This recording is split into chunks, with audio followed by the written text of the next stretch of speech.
J'ai assisté au pow-wow des Paiutes de Las Vegas, organisé chaque année à la réserve de Snow Mountain. Cette année, l'endroit s'agite car les Paiutes pourraient entrer dans le commerce du cannabis. Vous avez des chefs tribaux qui sont ici. Ils veulent s'asseoir et voir comment nous faisons les choses. Nous sommes heureux et impatients, vous savez, d'être les plus expérimentés en la matière. D'accord.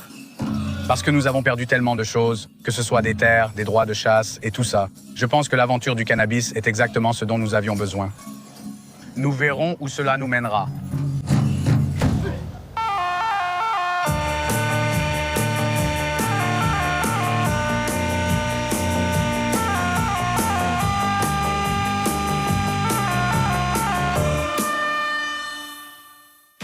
Depuis le XVIe siècle, des dizaines de millions d'Amérindiens ont été tués par les maladies et la violence apportée par les colonisateurs européens attirés sur le continent par leurs rêves d'empires expansifs. Les survivants ont été déplacés de leurs terres ancestrales vers des terrains infertiles et indésirables appelés réserves. Bien que les casinos aient dynamisé l'économie de certaines nations, beaucoup ne sont plus rentables depuis la récession. Les Amérindiens restent le peuple le plus pauvre du pays, avec un taux de pauvreté près du double de la moyenne nationale. Avec peu d'opportunités dans la réserve et des membres qui se marient de plus en plus en dehors de la tribu, les effectifs diminuent et certaines nations sont aujourd'hui en train de disparaître. Je traverse le désert du Nevada, où le cannabis médical est légal, pour rencontrer les chefs de la tribu Paiute, Benitzo et Chris Spotted Eagle. Ils espèrent qu'une grande exploitation de culture de cannabis avec point de vente pourra sauver leur culture de l'extinction.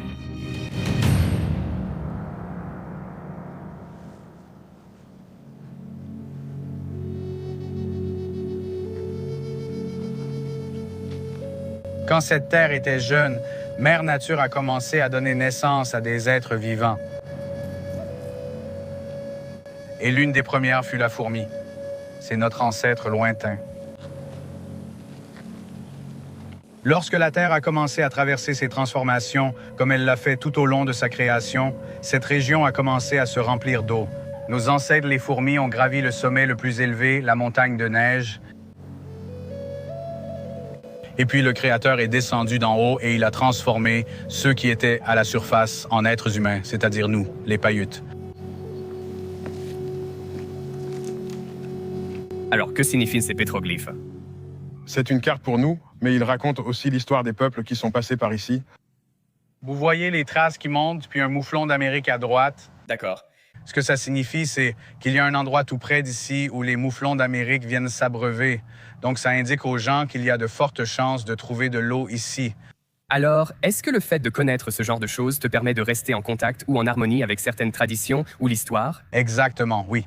Beaucoup de choses ont été perdues, tu sais, entre la génération de notre grand-mère, parce que beaucoup d'enfants ont été retirés de la réserve et placés dans des pensionnats, et il y avait une sorte d'effacement. On ne te laissait pas parler ta langue, on te donnait un autre nom, on te coupait les cheveux.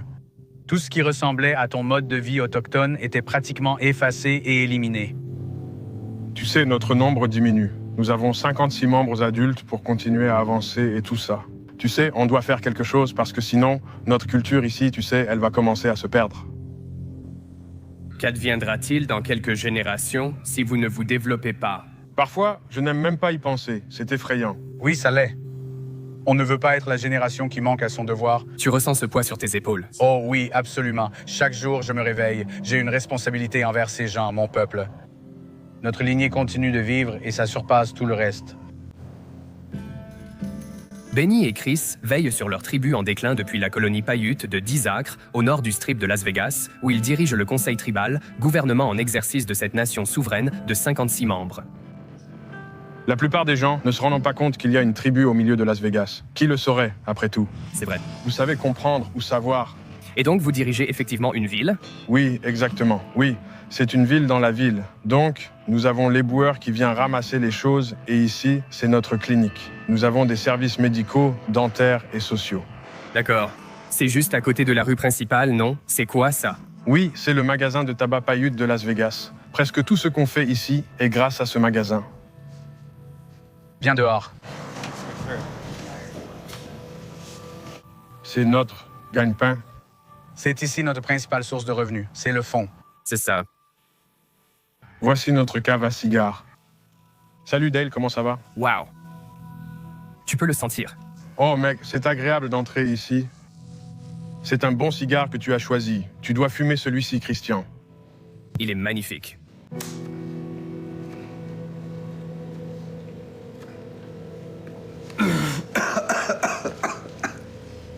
J'en ai un peu inhalé. Yeah. Donc, le bureau de tabac joue un rôle vraiment important dans les revenus de la tribu. Pourrais-tu donner un pourcentage, par exemple, quelle part des revenus de la tribu provient des ventes du bureau de tabac? Probablement environ 4,25%, voire 4,20% des revenus proviennent du bureau de tabac. Oh, waouh!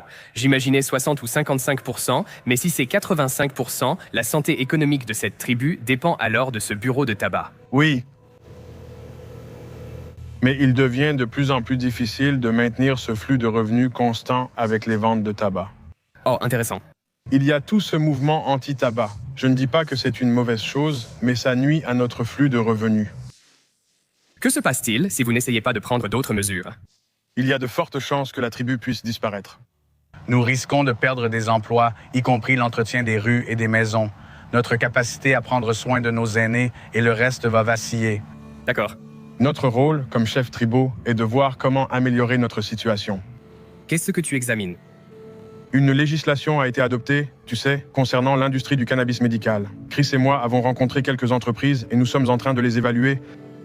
Tu sais, nous sommes encore en vérification préalable. C'est une industrie nouvelle. Si nous voulons ouvrir la voie, nous devons bien faire les choses.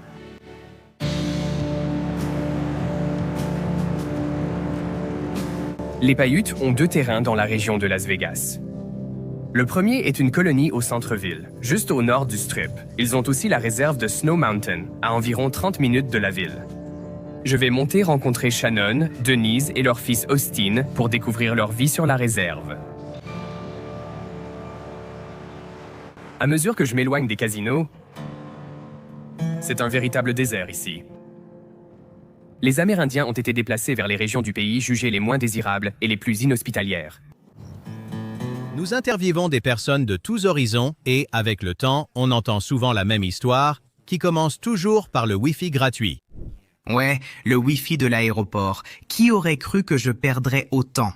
J'étais dans un café à répondre à des emails. Je ne pensais pas que ça m'arriverait. C'était une erreur. J'aurais dû être plus prudente.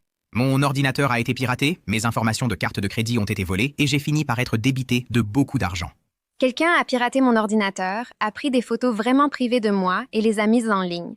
Ça m'a vraiment blessée. C'est pourquoi le sponsor d'aujourd'hui est important. Le VPN de Surfshark protège et chiffre vos données personnelles en ligne. Dès que votre appareil se connecte à Internet, toutes vos informations, comme vos données de carte bancaire ou vos photos personnelles, sont chiffrées. Votre activité reste donc invisible à toute personne voulant vous surveiller. De plus, un seul abonnement protège un nombre illimité d'appareils. Donc, que vous soyez coincé à l'aéroport, que vous travailliez depuis un café ou que vous utilisiez n'importe quel réseau public disponible, Surfshark vous aide à naviguer plus sereinement. Pour naviguer en sécurité dès aujourd'hui, rendez-vous sur surfshark.com/discount. Utilisez le code DISCOUNT lors du paiement pour obtenir 4 mois supplémentaires de Surfshark VPN ainsi qu'une garantie satisfait ou remboursée de 30 jours. Maintenant, revenons à notre sujet. Ils ne pouvaient ni chasser ni cultiver. Beaucoup ont sombré dans la dépression et l'alcoolisme. Une épidémie transmise de génération en génération. Après des décennies de lutte, le sort des Paiutes a tourné quand Las Vegas est devenu, dans les années 50, une grande destination touristique toute proche. Je veux comprendre ce que l'argent de la boutique de tabac et peut-être de la culture de marijuana et du point de vente représente pour les habitants d'ici. Hé, Christian. Salut Denise. Hey, comment vas-tu, Christian? Je suis Shannon. Salut, Shannon, comment ça va? Comment tu vas? Entre, je t'en prie. Merci. Entre dans la maison. C'est mon petit garçon quand il était à l'école. Et ça, c'est ma petite fille. Elle a été élue Little Miss Baby Nevada. Vraiment? Quand elle était petite? C'est incroyable. Oui. Voici Austin. C'est mon beau-fils. C'est son fils. Et qu'en est-il de cette sorte de griffe ici en haut? Tu connais l'aigle tacheté? Ouais. En fait, c'est à lui. Et donc, Chris est comme une personne spirituelle parmi les gens là-bas? Oui, ce sont des choses amérindiennes. Je suis fier de les avoir ici, tu sais? C'est ça. C'est chez nous, dans la réserve. J'ai eu de la chance qu'ils aient une maison ici. Oui. Eh bien, c'est là que ma vie a changé. Vivre ici à Snow Mountain m'a permis de rester à l'écart des ennuis. plutôt que de vivre en ville. D'accord. Et à Las Vegas, tu sais, je faisais beaucoup la fête au casino. Faire la fête, puis s'écrouler. Se réveiller et recommencer. Beaucoup de mes proches sont morts à cause de l'alcool, tu sais. Tu sais, c'est vraiment effrayant, mais on y est arrivé. Heureusement qu'il y a la tribu, c'est un lieu sûr pour Denise et moi. Alors, comment tu fais? Enfin, si je comprends bien, tu n'as pas de boulot au quotidien, c'est ça? Non, je reçois seulement l'argent des boutiques de tabac, mon chèque mensuel. Et je peux vous demander, genre, combien d'argent vous recevez chaque mois ou chaque année? Environ 3000 par mois. C'est comme des revenus pour la réserve. En fait, vous touchez une partie de ça. Oui, Depuis que j'ai 21 ans. Pourquoi à l'âge de 21 ans? C'est une sorte d'âge minimum ou quelque chose comme ça? c'est juste l'âge légal pour être membre de la tribu. Et ma petite fille, elle a eu 21 ans il y a 2 ans. Donc elle est membre de la tribu? Oui, elle est membre. Oh, c'est génial. Oui, elle reçoit aussi l'argent. D'accord. Voici Austin. Ah, Il apprend encore. Ce serait meilleur avec le ti. Ouais. wow. Austin pourra-t-il rejoindre une tribu? Non, son père est blanc. Austin est... Paiute, Creek, Cheyenne, Pony est blanc. Donc il est principalement amérindien. Il est exactement moitié-moitié. Il est moitié-moitié, ok. Mais il n'a pas assez d'ascendance Paiute pour être membre de la tribu Paiute. C'est ça. C'est un peu déchirant pour moi parce que je suis sa mère, tu sais. Je veux juste qu'il ait sa chance. Il a grandi ici. Historiquement, les Amérindiens définissaient eux-mêmes l'appartenance à leur tribu. Cela englobe la langue, la culture, la famille et le camp choisi lors des batailles. En 1934, le gouvernement des États-Unis a instauré le quantum de sang, faisant de la lignée amérindienne le critère principal pour déterminer si une personne était considérée comme suffisamment amérindienne pour être officiellement membre d'une tribu. Le quantum de sang a diminué le nombre de membres tribaux, et le gouvernement pensait qu'en l'espace de quelques générations de mariages mixtes, les nations amérindiennes finiraient par disparaître. Bien que les tribus puissent aujourd'hui définir leurs propres critères d'appartenance, 70% de celles interrogées utilisent encore le concept de quantum de sang. La Constitution des Paiutes de Las Vegas stipule qu'il faut avoir un quart de sang Paiute du Sud pour être éligible au logement tribal et aux prestations. Des enfants comme Austin, moitié amérindien mais seulement un 8e Paiute du Sud, ont peu de liens avec la réserve. Où est-ce que c'était? Ici?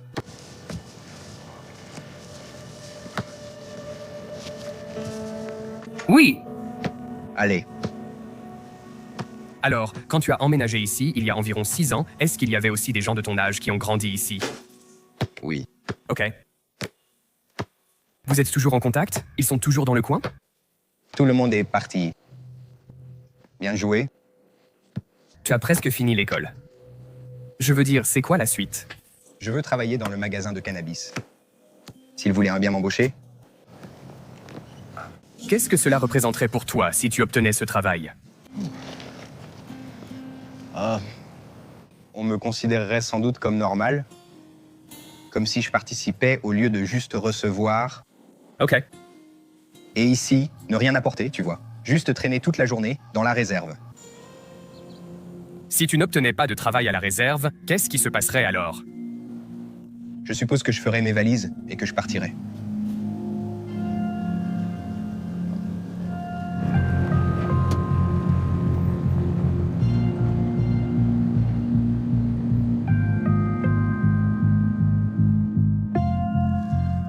Passer du temps avec Shannon et Denise, après tant d'épreuves, elles vivent désormais une période de stabilité et presque de paix. L'argent provenant du bureau de tabac et les avantages que reçoivent les membres de la tribu ont peut-être mis un frein à des générations de lutte. Mais Austin ne peut pas faire partie des Paiutes, et ça doit être difficile à accepter. Vivre dans une réserve et se sentir amérindien, mais ne pas être reconnu comme tel. Je me demande en quoi pourrait consister cet accord sur la marijuana et s'il pourrait vraiment permettre à Austin de faire partie de la tribu. La tribu Paiute voit la marijuana comme une source de profit, mais l'histoire des nations amérindiennes cultivant le cannabis est jalonnée d'échecs. En 2015, la tribu Pinoleville-Pomo de Californie a planté une immense culture de plus de 300 plants sur leur réserve. mais les forces de l'ordre les ont perquisitionnés peu après. 3 autres cultures amérindiennes dans le Dakota du Sud, en Californie et au Wisconsin n'ont pas réussi à aider leurs tribus car elles enfreignaient les règlements locaux et ont été démantelées par la police. Aujourd'hui, je rencontre le conseil tribal Paiute au Nouveau-Mexique et l'entreprise avec laquelle ils pourraient s'associer pour construire le dispensaire et le site de culture. Ultra Health. Je suis curieux de savoir ce que propose le fondateur Duke Rodriguez et comment il compte éviter d'attirer l'attention des forces de l'ordre. Comment allez-vous, monsieur? Très bien, je suis content que vous ayez pu venir aujourd'hui. Nous avons ici une grande culture, une serre de 2200 mètres carrés. L'une des vraies questions auxquelles nous voulons répondre est « En quoi cela convient-il aux Paiutes ?» C'est bien. Allons voir un peu d'herbe. Suivez-moi. Oh, wow. Mets ton visage dedans. 1, 2, 3. Regarde la taille, Edley. Regarde ça. Wow. Enlève ça. Sens l'épaisseur de cette noix. Eh bien, ces plantes sont magnifiques. Il s'agit d'une tondeuse automatique. Ce qui demandait une semaine de taille à la main se fait désormais en 2 heures. Wow. Cette odeur, c'est de l'argent. Alors, à l'échelle de ce que nous voyons ici au Nouveau-Mexique, comment cela se compare-t-il à ce que vous proposez d'installer à Vegas sur nos terres tribales? Vos structures seront 3 serres qui couvriront 2600 mètres carrés. Ici, il y a 450 plants. Dans vos installations, vous en aurez plus de 5000. Tous les 3 mois, je récolterai environ 1800 plants dans votre installation. Pour le point de vente, attendez-vous à plus de 100 millions de dollars de vente. Wow. C'est fou, je n'ai jamais entendu de tels chiffres ailleurs. Ouais, ces chiffres semblent un peu tirés par les cheveux, Duke. Comparons avec le Colorado. Sans un grand marché touristique comme Las Vegas, les ventes totales ont atteint 1 milliard de dollars l'an dernier. Le Nevada part déjà avec une population admissible bien plus importante. Vous avez un programme appelé Réciprocité. Vous êtes l'État qui accepte une carte de n'importe où. Avec une recommandation médicale de Californie, vous pouvez l'utiliser ici. Donc, votre clientèle potentielle, ce sont les 43 millions de visiteurs qui viennent à Las Vegas. Quel sera alors le meilleur emplacement et le plus en vue de tout le Nevada? Le peuple Paiute, au centre-ville. Ont-ils une part équitable des bénéfices? Cet accord prévoit un partage 50-50. Nous supposons que vous souhaitez que nous embauchions en priorité des Amérindiens. La priorité sera d'abord donnée à la tribu. Ensuite, la priorité sera accordée aux tribus voisines. Il s'agit d'un projet à long terme, sur plusieurs générations, qui soutiendra la tribu et les autres tribus. Nous offrons plus qu'un emploi à bas salaire. Nous offrons un avenir. Oui, On continue? Allons-y. Passons à la suite. je te suis. Au revoir les petites. Il y a déjà eu quelques tribus qui ont essayé ça avant. Ça ne s'est jamais vraiment bien terminé. Absolument. Mais ils n'ont pas pris toutes les précautions. Ces tribus sont allées dans des États sans loi sur la marijuana médicale. Le Nevada en a une. Le gouvernement fédéral est un mauvais partenaire commercial. En tant que membre de la tribu, vous admettez que beaucoup de traités ont été rompus historiquement. Je ne peux pas garantir l'absence de représailles, mais si vous agissez correctement, vous devriez être en sécurité. Mais il n'y a aucune garantie toutefois. Expliquez-moi comment est née l'idée de collaborer avec les tribus amérindiennes. Ils ont des terres et des emplacements que personne d'autre n'avait. Imaginez leurs boutiques de tabac. Ils ont plusieurs centaines de boutiques de tabac à travers l'Amérique. Chaque boutique pourrait soudain devenir un point de vente légal de cannabis. Chaque casino pourrait devenir un grand point de vente de cannabis. C'est donc l'une de ces choses que nous voyons tous, et nous attendons qu'une tribu, une seule tribu, finisse par le faire correctement. C'est ce que les Paiutes vont démontrer de manière spectaculaire au Nevada. Eh bien, Duke, je pense que notre prochaine étape, c'est que nous 3, nous présentions cela au conseil et aux membres de la tribu. Avec un peu de chance, nous ferons bientôt des affaires ici.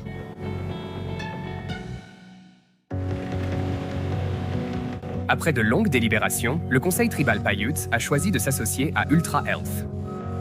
Pendant que les entrepreneurs débutent les travaux sur le site du futur dispensaire, Chris et Benny m'emmènent à la réserve pour me montrer l'emplacement de la culture de marijuana.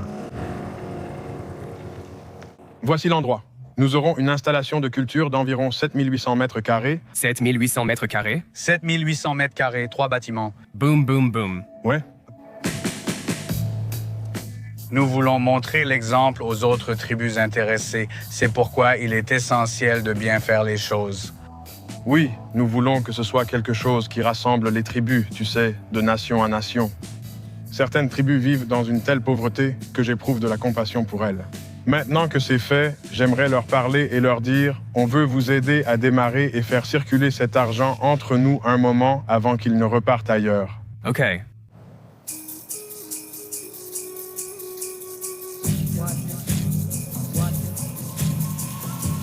Aujourd'hui, Benny et Chris organisent le pow-wow annuel de leur tribu, réunissant les nations amérindiennes pour partager leur culture et s'affronter lors de danses traditionnelles. Ils parleront pour la première fois à d'autres tribus de leur entreprise de marijuana. Partout où je vais, on m'en parle. Les gens savent, tu sais, ce que nous faisons. Et nous avons ici des aînés, des danseurs et des batteurs très respectés. Des Apaches sont ici, je viens de l'apprendre. Des Kiowas de l'Oklahoma viennent, ainsi que des gens de Californie. Ils veulent s'asseoir et observer notre façon de faire. À la même période l'an prochain, le projet pourrait être opérationnel. Oh oui, ce sera le cas. Ouais.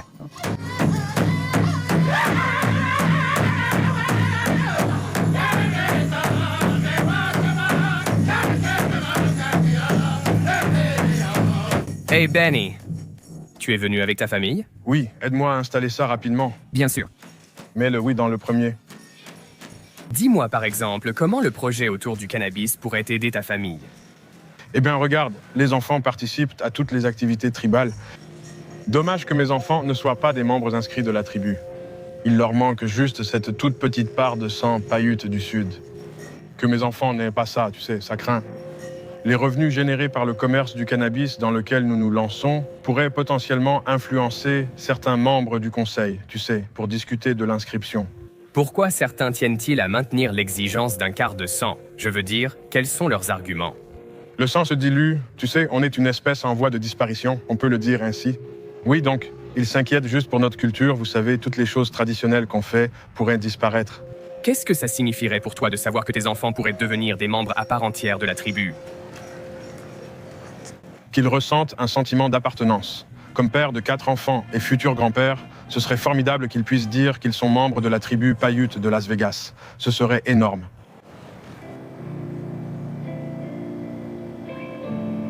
Le projet de cannabis des Paiutes avance. Ultra Health et la tribu, ils vont construire une immense installation de culture et peut-être l'un des plus grands dispensaires du monde. La préférence à l'embauche promise pourrait permettre à des personnes comme Austin d'obtenir un emploi dans une industrie en plein essor. Cela pourrait être un moyen pour lui de devenir membre de la tribu de façon symbolique, mais aussi de façon très concrète. Parce que les revenus attendus pourraient convaincre le conseil tribal d'élargir les critères de filiation. Pour des gars comme Benny, dont les enfants sont exclus de la tribu, un tel événement peut lui arriver. Il peut guider la tribu vers l'avenir. Le succès n'est pas assuré et le risque d'intervention policière demeure. Mais si cela fonctionne, cela pourrait être le point de départ d'un réseau entier de réserves et de tribus amérindiennes qui auraient des dispensaires et des installations de culture sur leurs terres. Ce qui est vraiment quelque chose de profond à considérer, parce que ce serait peut-être la première fois depuis l'arrivée des Européens sur ce continent qu'ils auraient un avantage sur la concurrence. Et cette toute petite tribu, ces 56 personnes, pourrait représenter un avenir auquel nous n'aurions jamais pensé possible.